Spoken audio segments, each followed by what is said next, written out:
Assalamualaikum warahmatullahi wabarakatuh. Nama saya Tasya Rahmadeni Situmorang dengan NIM 20050 dari kelas PTNB. Di sini saya akan menjelaskan tentang biosintesis telur untuk memenuhi tugas praktikum produksi ternak unggas dengan dosen pengampu Ibu Tati Fidianasari SPTMP.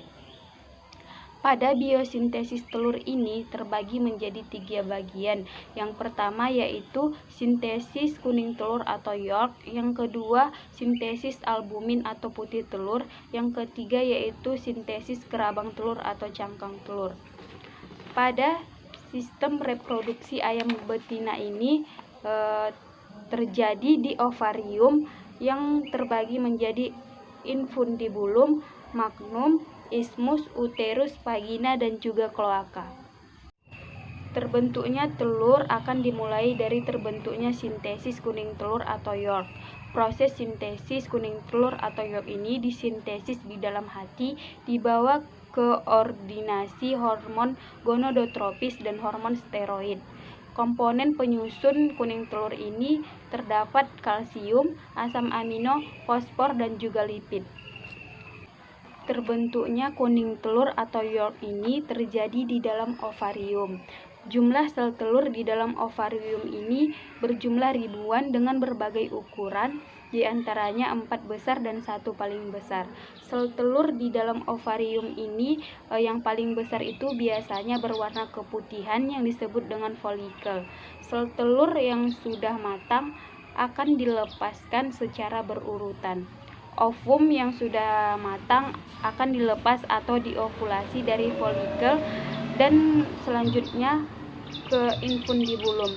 Infundibulum ini fungsinya yaitu menangkap sel telur yang panjangnya sekitar 9 cm. Bentuk infundibulum ini seperti corong. Lama proses pada infundibulum ini berkisar 15-30 menit. Selanjutnya yaitu magnum. Pada magnum inilah terjadi sintesis albumin atau putih telur. Pada proses albumin terjadi di magnum selama 3 jam. Beberapa hormon penyusun dari magnum ini yaitu hormon steroid dan hormon estrogen. Hormon estrogen ini sangat berperan penting dalam pembentukan protein. Panjang dari magnum ini berkisar 33 cm yang merupakan saluran terpanjang dari opiduk. Kemudian pada magnum ini albumin juga menghasilkan kalaja yang berfungsi untuk mengikat telur. Dari magnum, yolk, dan albumin akan mengalir ke isthmus. Pada isthmus inilah terjadi sintesis kerabang telur atau cangkang telur. Pada isthmus ini terbentuknya membran sel atau yang sering kita sebut dengan selaput kerabang.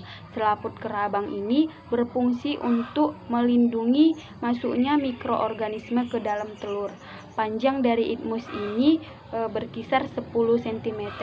Lama proses pada isthmus ini sekitar 1,5 jam.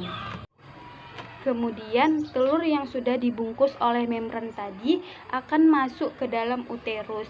Di uterus ini adalah tempat telur disempurnakan sehingga mendapatkan cairan putih yang tipis melalui membran secara difusi dan dibungkus oleh bahan keras yang kita sebut dengan kerabang. Lama proses pada uterus ini yaitu 20-21 jam. Panjangnya sekitar 6 cm.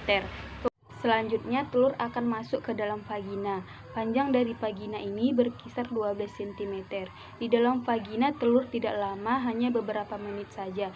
Di sini telur dilapisi oleh mukus yang berfungsi menyumbat pada kerabang telur untuk mencegah terjadinya infeksi bakteri. Kemudian telur yang sudah sempurna akan dikeluarkan oleh kloaka.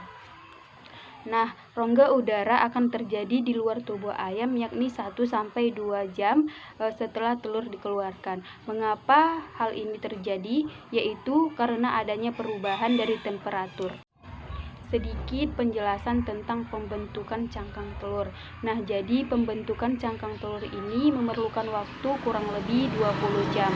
Cangkang telur ini tersusun dari timbunan kalsium karbonat atau CaCO3, suatu matriks protein dan mukopolisakarida. Lapisan terakhir dari cangkang telur ini adalah lapisan kutikula, suatu material organik yang berfungsi untuk melindungi telur dari mikroorganisme patogen dan juga untuk meminimalkan penguapan air. Jadi kesimpulannya yaitu infundibulum ini berfungsi sebagai menangkap yolk atau telur yang dilepaskan oleh folikel dan sebagai tempat fertilasi. Kemudian magnum ini tempat pembentukan putih telur.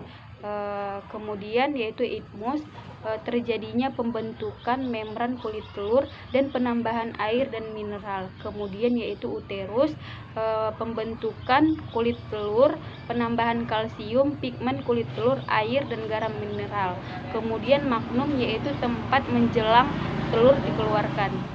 Demikianlah praktikum produksi ternak unggas tentang sistem reproduksi ayam betina yang dapat saya jelaskan. Kurang dan lebihnya mohon maaf.